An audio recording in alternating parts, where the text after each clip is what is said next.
Ayan guys, pang 2 days na natin ilagay ang retinol. Ayan, try natin po ng 1 week, mga 7 days, kung maganda. Kasi trending na trending to guys.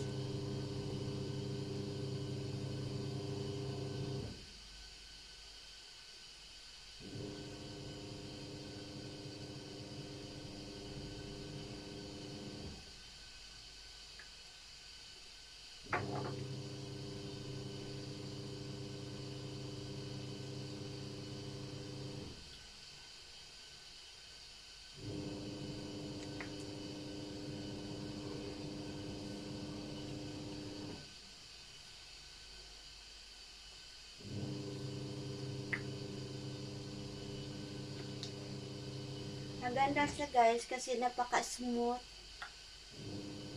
Nagabanat yung balat. Hindi naman masyado nagabanat. Pero maganda siya. Parang may foundation ka na rin. Kahit hindi ka na maglagay ng pulbo. Maganda siya guys. Pwede to gamitin panggabi. Panggabi ko lang to guys ginagamit. Pang 2 days. Pangtanggal daw to ng wrinkles, mga pores, mga dark spot. Ayan o, kasi may dark spot kasi ako dito.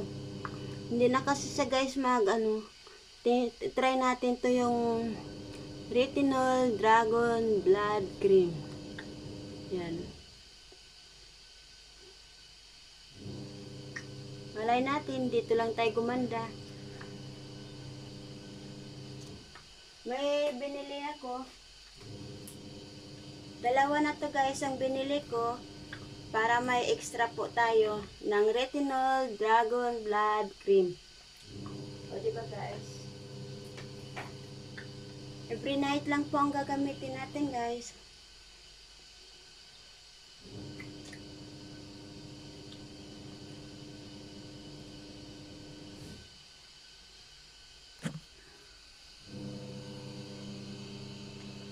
Kumikintab-kintab siya guys oh.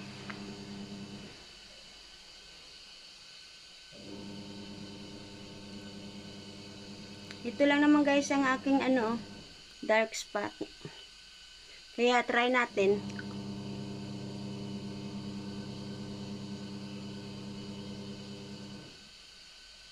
Try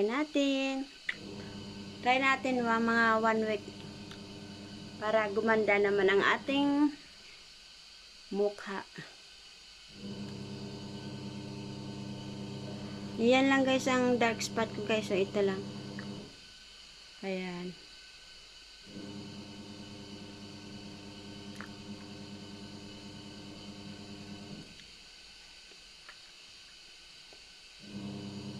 Maganda siya guys. Kumikintab yung yung mukha mo.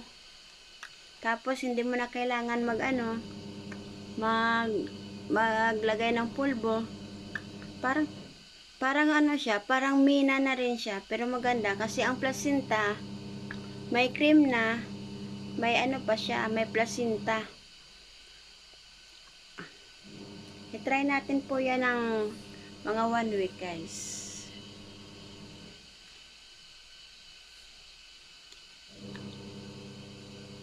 Tapos pangtanggal din ng mga tagyawat. Yan, try natin yan guys pag 1 week. Pang 2 days ko pa lang guys. Pang 2 days. Bye! Thank you so much for watching.